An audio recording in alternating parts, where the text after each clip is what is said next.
Hola, es un gusto saludarlos y darles la bienvenida a este seminario introductorio al tema de la inteligencia espiritual.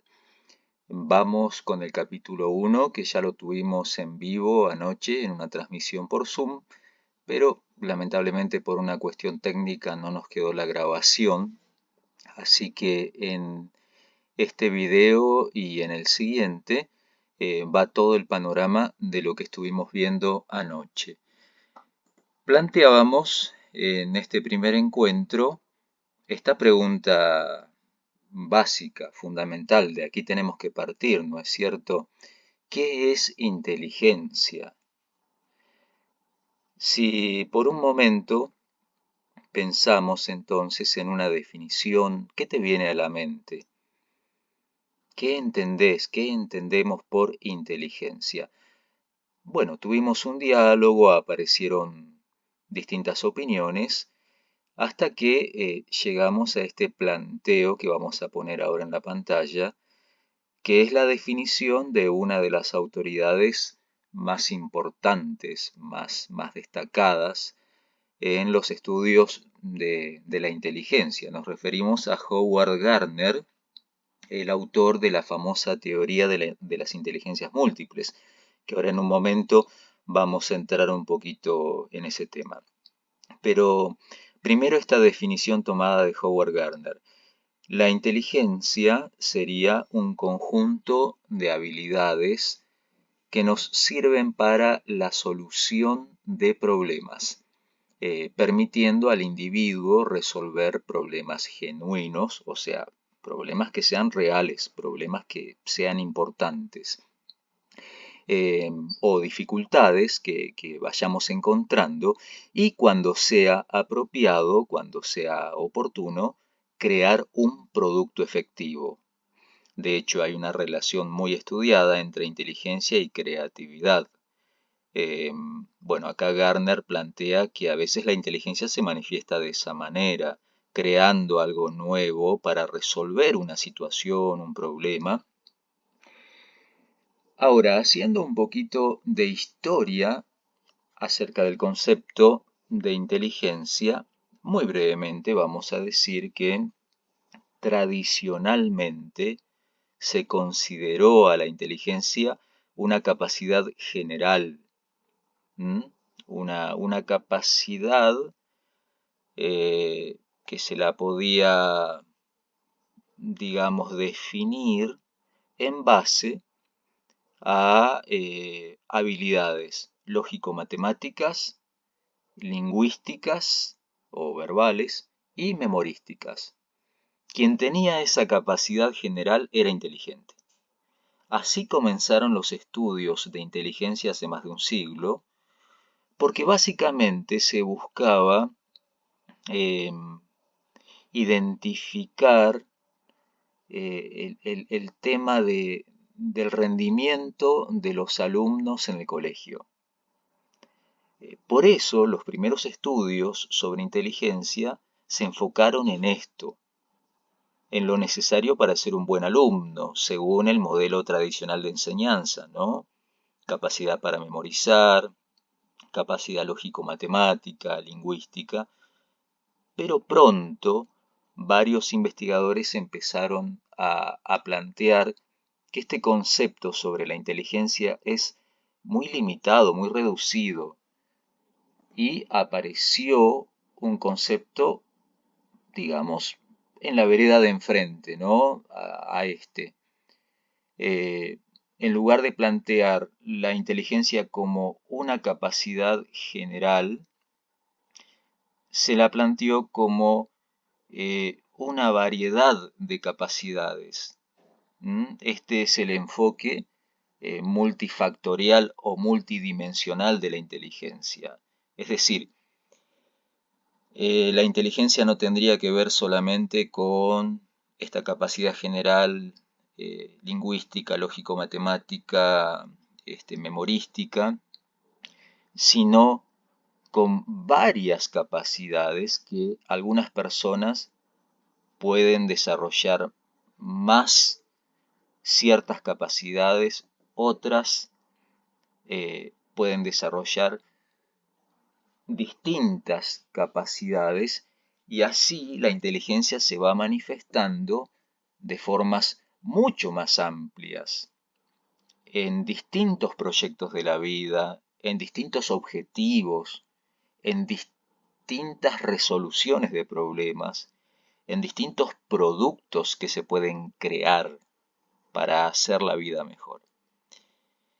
Y el gran representante actualmente de esta mirada multidimensional de la inteligencia es justamente, volvemos a Howard Gardner, el autor de la teoría de las inteligencias múltiples. Allá por la década del 80, este investigador hizo un tremendo trabajo con un gran equipo de científicos. Este trabajo se conoció como Proyecto Cero en distintas poblaciones, distintas culturas del mundo. Se fue investigando el potencial de la inteligencia humana y Howard Gardner llegó a proponer que habrían 7, primero dijo 7, después agregó una más, 8 inteligencias en el ser humano.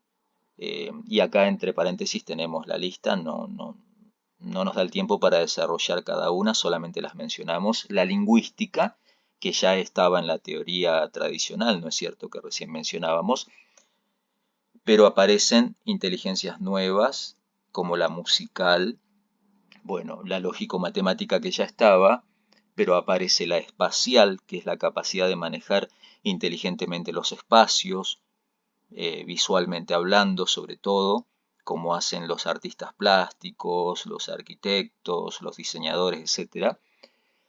La inteligencia sinestésico-corporal, que es la inteligencia de los movimientos, de ser hábiles con los movimientos del cuerpo, inteligencia característica de los deportistas, pero en etapas anteriores del desarrollo de la humanidad. Esta era la inteligencia clave para los pueblos cazadores. Y actualmente en algunos lugares del mundo todavía donde la sociedad es primitiva, esta es una inteligencia clave, poder cazar, poder pescar. Si hablamos de resolver un problema importante, genuino, en este caso nada más ni nada menos que para comer, para la supervivencia, esta es una inteligencia clave en esos pueblos, en esas culturas. Y esto vale para reflexionar un poquito más en lo complejo que puede llegar a ser definir la inteligencia. Está en función del ambiente, del contexto, de lo que necesita el ser humano en determinados lugares y en determinadas culturas y momentos de la historia. Por eso el concepto de inteligencia es dinámico también, se lo va actualizando. Y bueno, la lista de Gardner se completó con la inteligencia intrapersonal. Ahora vamos a hablar un poquito más de esta. Y de la interpersonal, de estas dos vamos a hablar un poquito más ahora porque dieron lugar a una nueva teoría de la inteligencia que fue muy difundida. Básicamente la inteligencia intrapersonal tiene que ver con la capacidad de ser inteligente en mi interior, en mi mundo emocional, gestionar inteligentemente mis emociones, mis estados de ánimo, regular inteligentemente mis estados de ánimo, eh, mis estados de motivación, mi fuerza de voluntad. Es toda una inteligencia lograr eso.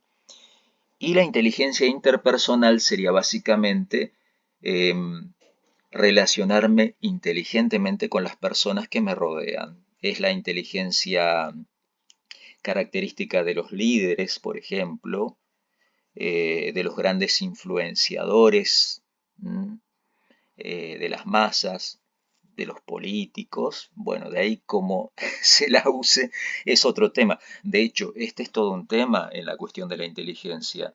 Dicen los especialistas que una inteligencia o la inteligencia es amoral. O sea, no se la puede definir ni como buena ni como mala. Es una inteligencia y punto. El tema es cómo se la utiliza, cómo se la aplica, qué uso se le da. Y allí viene lo moral, lo bueno o lo malo, ¿sí?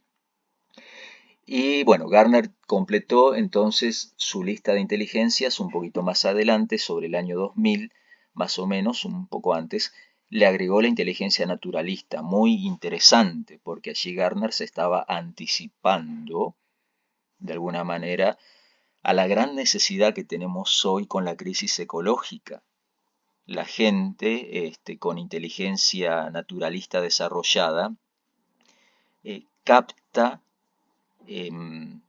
la situación ecológica, la situación de la naturaleza, entiende la naturaleza y, y tiene inteligencia para intervenir con acciones positivas en la naturaleza, ayudar en el deterioro de la naturaleza. Bueno, una inteligencia sumamente relevante ahora con esta crisis ecológica que estamos viviendo.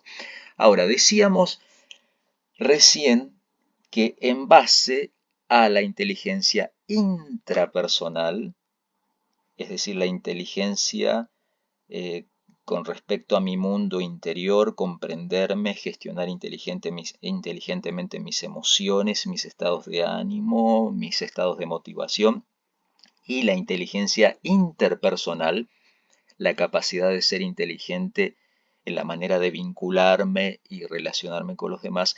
En base a estas dos inteligencias surgió un nuevo concepto de inteligencia, una nueva teoría conocida como la teoría de la inteligencia emocional, allá por los 80, más o menos 90, que esto revolucionó el mundo de la inteligencia, tuvo muchísima difusión. ¿En qué consiste básicamente la teoría de la inteligencia emocional? En el planteo de que no alcanza con el cociente intelectual, con el CI, con la capacidad intelectual para ser inteligente. Hace falta ser inteligente con la vida emocional. Y uno de los estudios más citados que dio lugar a esta teoría está aquí, lo hemos puesto en la pantalla, del libro de Daniel Goleman, que fue todo un bestseller, ¿sí? La inteligencia emocional, un libro que se vendió muchísimo. Daniel Goleman fue un gran difusor de esta teoría de la inteligencia emocional, aunque no fue un investigador en el tema, sino que él difundió. Y él cita este caso. Un grupo de 95 alumnos graduados de Harvard fue seguido hasta que alcanzó la edad mediana. O sea, 95 estudiantes graduados de una de las universidades, una de las mejores universidades del mundo, una de las más reconocidas, Harvard, se los siguió hasta la edad mediana para ver cómo les iba en la vida. Bueno, se observó que los individuos que habían obtenido las puntuaciones académicas más altas, desde la perspectiva tradicional de la inteligencia, se diría los más inteligentes, no habían alcanzado tantos éxitos profesionales y en su vida personal en comparación con sus compañeros que habían sacado menores notas, no eran tan inteligentes de acuerdo a esa versión tradicional de la inteligencia. Sin embargo, a ellos les había ido mejor en su crecimiento profesional, en sus objetivos. Entonces, ante estas evidencias, se propuso que el cociente intelectual es un pobre pronosticador de éxito en la vida. Es decir, no pronostica con exactitud, no te garantiza ser muy inteligente hablando cognitivamente, intelectualmente, que te vaya a ir bien en la vida. Sigue diciendo Goleman, los más exitosos se caracterizaron por otras habilidades, como ser capaz de motivarse y persistir frente a las decepciones, controlar el impulso, demorar la gratificación, regular el humor, evitar que los trastornos disminuyan la capacidad de pensar, mostrar empatía y abrigar esperanzas. Y a esto se lo definió como inteligencia emocional.